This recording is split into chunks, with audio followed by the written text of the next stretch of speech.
وَلَآمُرَنَّهُمْ فَلَيُغَيِّرُنَّ خَلْقَ اللَّهِ. اب یہ جو سورہ نساء کا آیت نمبر 119 کا یہ پورشن ہے نا، اور میں ضرور بالضرور انہیں اس بات کا حکم دوں گا، پس وہ ضرور بدل دیں گے تیری بنائی ہوئی خلقت کو، یعنی جو تیری نیچر ہے نا اس کو ٹیمپر کر دیں گے. اب یہ نیچر ٹیمپر کرنا یعنی ایک جانور سینگوں والا ہے، آپ نے اس کے سینگ توڑ دیے، نیچر ٹیمپر کر دی اس کی. کان تھے کاٹ دیے، نیچر ٹیمپر کر دی. یعنی جس چیز پہ قدرت نے اس کو بنایا تھا اس کو آپ نے توڑ دیا، اس رول کو توڑ دیا. یہ تمام کام جن میں آپ نیچر کی مخالفت کرتے ہیں وہ چیزیں شیطانی اعمال ہیں. اب اس میں کئی ایک اعمال آتے ہیں. مثال کے طور پر صحیح مسلم میں حدیث ہے 10 چیزیں فطرت سے ہیں، ان میں ایک ہے داڑیاں بڑھانا. اب داڑھی مڈانا بھی فطرت کو بدلنا ہے، کیونکہ مرد کو اللہ نے داڑھی دی ہے اور عورت کو داڑھی نہیں دی. تو اب داڑھی کا مرد کے چہرے پر اگنا یہ اس کی فطرت ہے، نیچر ہے جس پہ اس نے اللہ نے اس کو پیدا کیا ہے. ایٹ لیسٹ اتنی داڑھی رکھنا جسے عرف عام میں داڑھی کہا جائے، یعنی آپ سمجھ لیں آدھا انچ، جس سے چہرے کی کھال چھپ جائے. یہ مرد کے لیے فرض ہے. مٹھی رکھے سنت ہے، افضل ہے، لیکن کم از کم اتنی داڑھی رکھنا ضروری ہے تاکہ وہ مخالفت کرے اس چیز کی جو اللہ تبارک و تعالیٰ نے جس چیز کو شیطانی کام کہا ہے، کہ شیطان نے کہا تھا میں خلقت کے بگاڑنے کے اوپر ان کو لگا دوں گا. اس کو سپورٹیو حدیث ہے بخاری اور مسلم دونوں کی کہ نبی علیہ السلام نے ان مردوں پر لعنت فرمائی جو عورتوں کی مشابہت اختیار کریں، ان عورتوں پر جو مردوں کی مشابہت کریں ان پر بھی لعنت فرمائی. آپ کو کئی مرد نظر آئیں گے وہ اپنے کانوں میں بالیاں ڈال کے پھرتے ہیں. اچھا وہ یہ سمجھ رہے ہوتے ہیں ہم بڑے ڈومیننٹ ہیں. کوئی بھی سلجھا ہوا انسان ایسے بندے کو دیکھ کے کوئی امپریس تو نہیں ہوتا. آج تک آپ میں سے کوئی بندہ جس میں تھوڑی سی عقل امپریس ہوتا ہے کہ یار کہ کان ٹوٹا جائے، اور وہ اپنے میں سمجھ رہا ہوتا ہے میں پتہ نہیں کیا توپ چیز بن گیا ہوں. اب کانوں میں بالیاں ڈال لی ہیں، عورتوں کی مشابہت اختیار کی، تو لعنت کا مستحق. اسی طریقے سے آپ دیکھیں کئی لوگ ہیں وہ ہاتھوں میں کڑے پہنتے ہیں.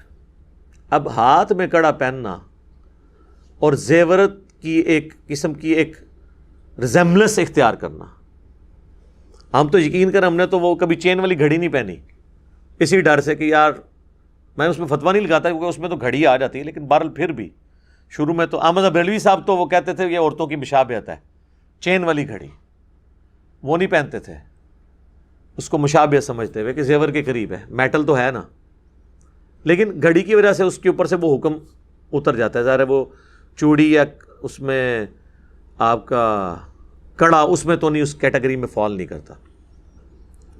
اس طرح بعض مرد بال اتنے لمبے رکھ لیتے ہیں کہ وہ اس سے نیچے چلے جاتے ہیں، شولڈر تک ٹچ کریں گے سنت ہے، شولڈر کو کراس کریں گے وہ عورتوں کے ساتھ مشابہت آ جائے گی، وہ حرام ہے.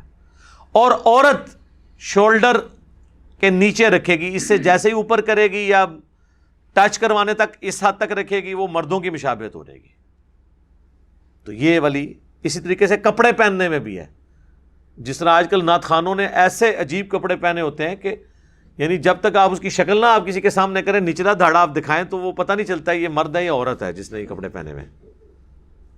پہلے تو یہ صرف پہنتے تھے ہمارے یہ جو سنگر حضرات ہیں، لیکن اللہ کے فضل سے یا بلکہ کہنا چاہیے اللہ کے غضب سے نعت خان تو جو ہے سنگرز کو بھی چھوڑ گئے، وہ پھر بھی کوئی ڈیسنٹ لباس پہنتے ہیں. نعت خان تو ان کی تو پگڑیوں میں 5-5 10-10 رنگ اور گوٹے لگے ہوئے ہوتے ہیں، اور وہ اپنے طور پہ یہ سمجھ رہے ہوتے ہیں ہم اچھے لگ رہے ہیں، لیکن یقین کریں ہمارے تو چھوٹے چھوٹے بچے بھی دیکھ کے ان کو ہنستے ہیں کہ یار یہ کس قسم کے کپڑے انہوں نے پہنے ہوئے. تو یہ ساری مشابہت ایسی ہے جس میں انسان لعنت کا مستحق ہوگا.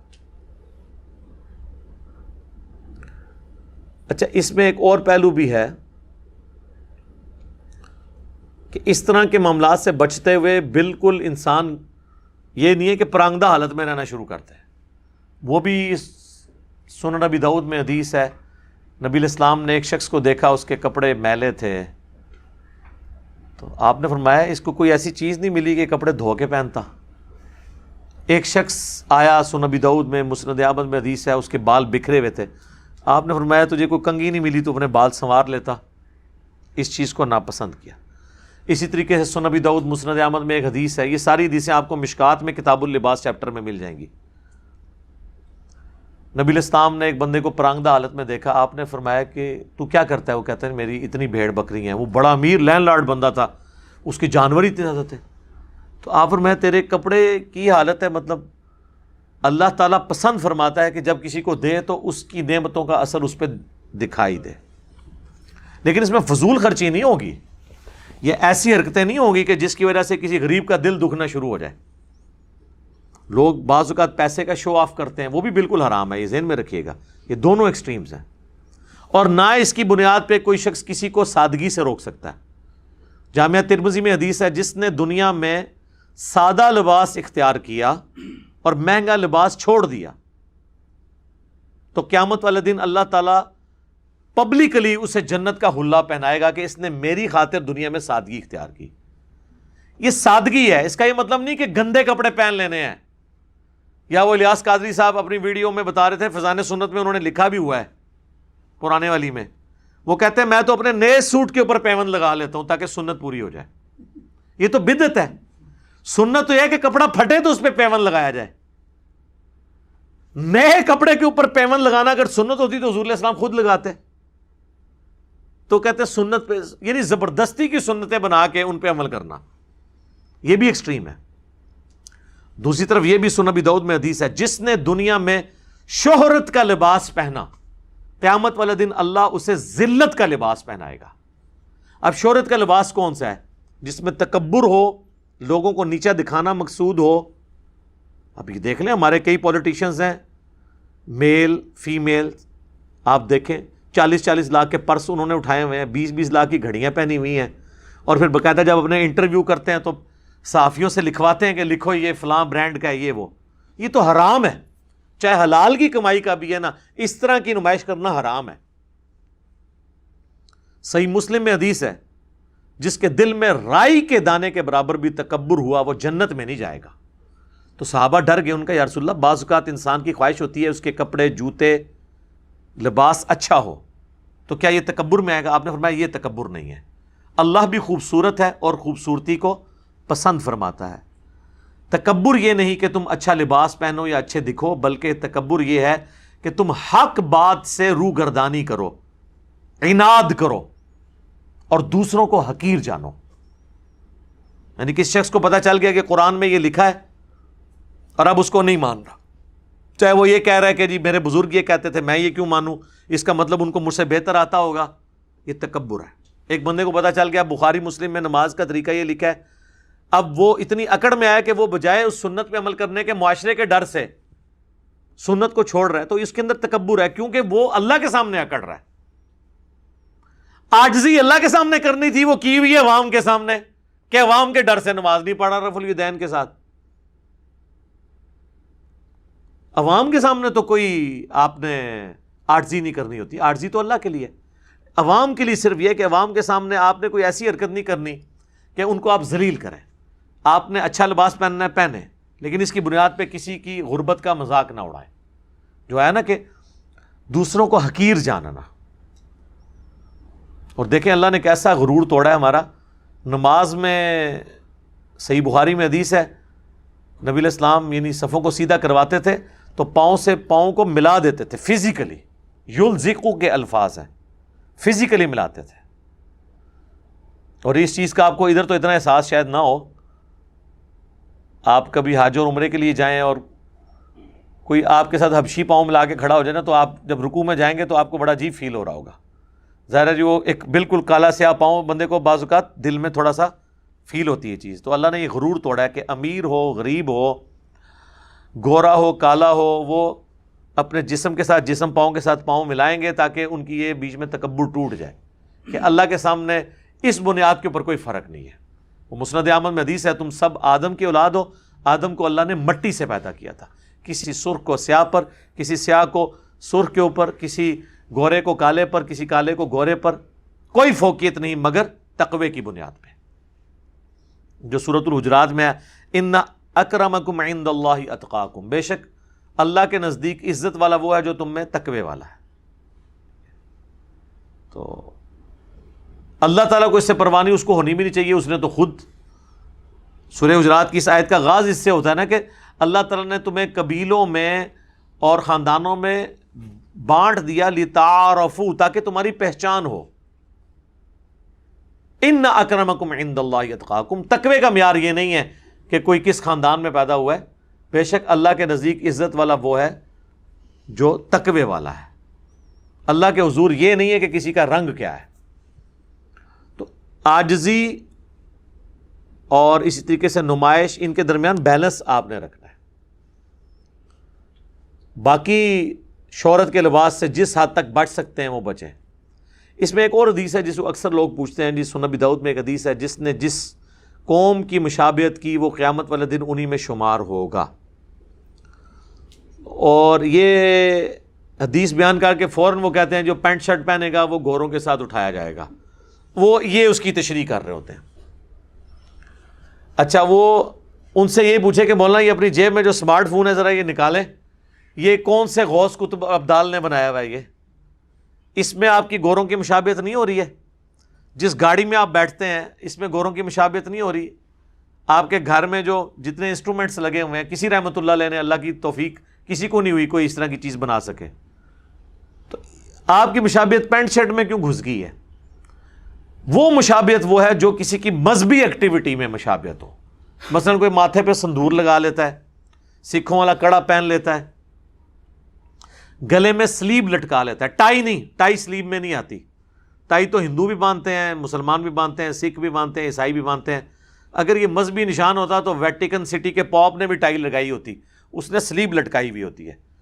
یہ وہ مشابہت ہیں جو مذہبی ایکٹیویٹیز کی مشابہت ہیں، وہ آپ کسی قوم کے ساتھ کریں گے تو قیامت والے دن ان میں شمار کیے جائیں گے۔ باقی تو ہر چیز میں اب مشابہت ہو رہی ہے، کیا کریں؟ ہمارے تو قرآن گوروں کی پرنٹنگ پریس کے اوپر چھپ رہے ہیں، حدیث کی کتابیں اس پہ چھپ رہی ہیں، تو یہ مشابہت وہ نہیں ہے جو مذہبی مشابہت ہے۔ باقی تو ٹیکنالوجی جو ہوتی تھی وہ تو اس وقت بھی ٹیکنالوجی تو کہیں سے بھی امپورٹ کی جاتی تھی۔ مثلا ہند کی تلوار مشہور تھی عرب کے ملکوں میں، المہند کہا جاتا تھا اسے او المہند علی المفند یہ چوں نکلیا ہوا ہے۔ تو حالانکہ اس وقت تو یہاں پہ سارے گمراہی تھی، لیکن تلواریں یہاں کی مانی جاتی تھی کہ ہند کی تلوار ہے، المہند، ہند کی تلوار۔ تو اب تو ہند کے مفند بھی مشہور ہیں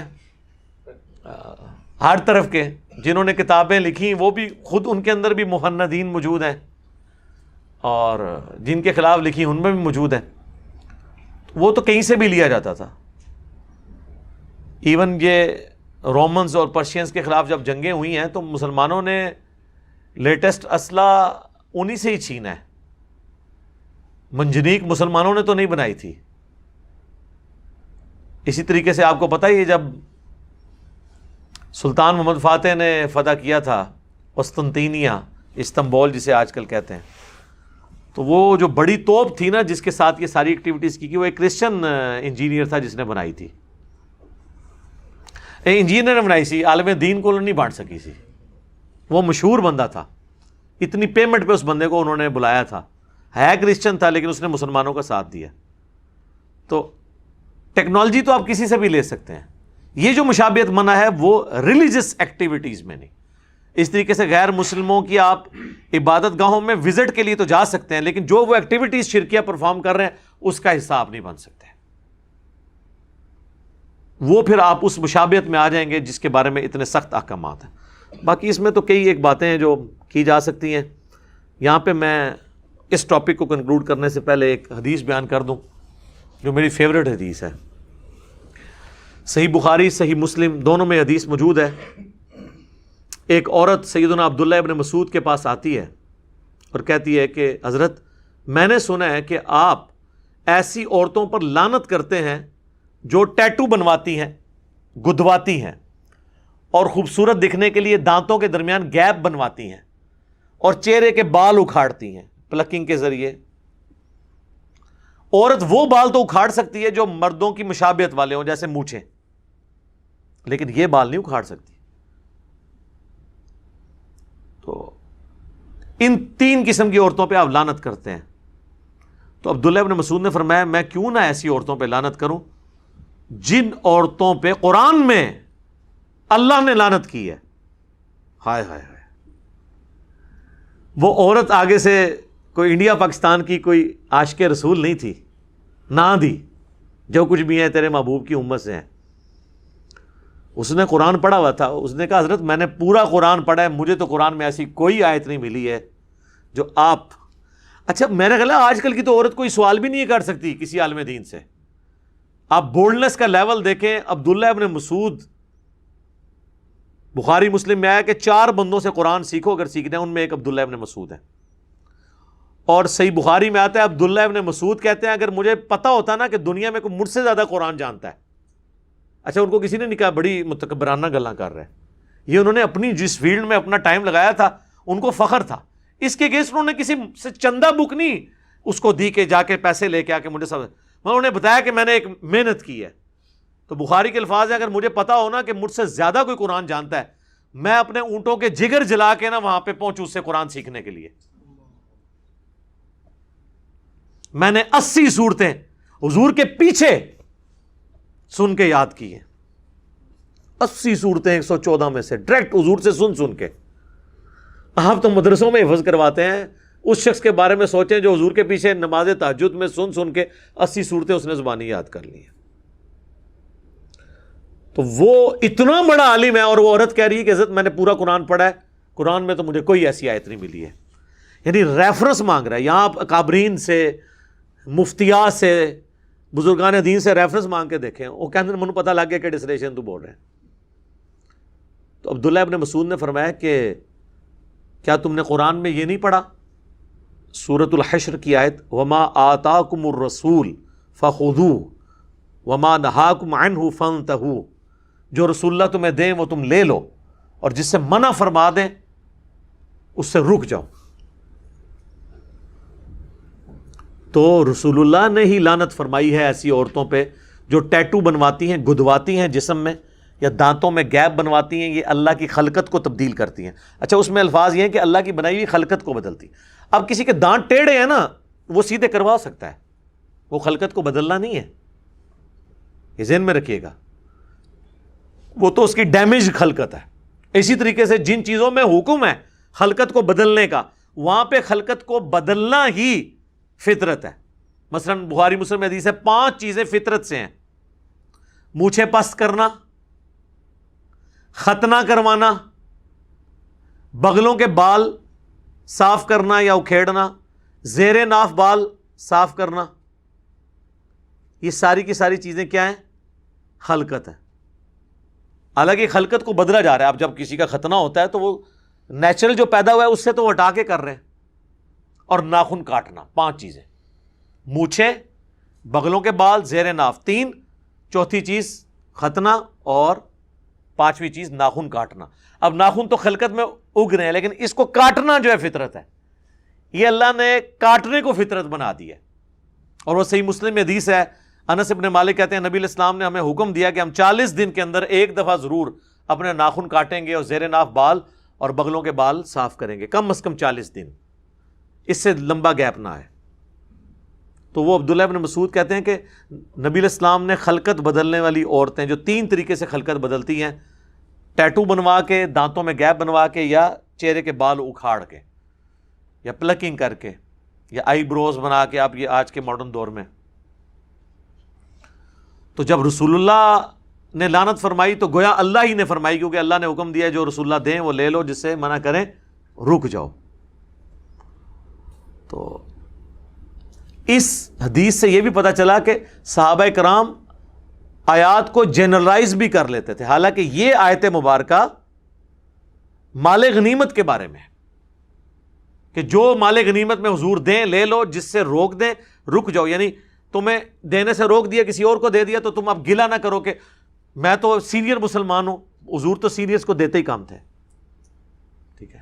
لہٰذا ہم بھی کسی سینئر اسٹوڈنٹ کو ڈانٹ دیں نا تو وہ یہ سمجھے کہ مجھے آنر دی جا رہی ہے. یہ نیچرل چیز ہوتی ہے. اور جو نیو کمرز تھے ان کو, جناب صحیح مسلم میں آتا ہے ابو سفیان کو 100 اونٹ دے دیے تھے حضور نے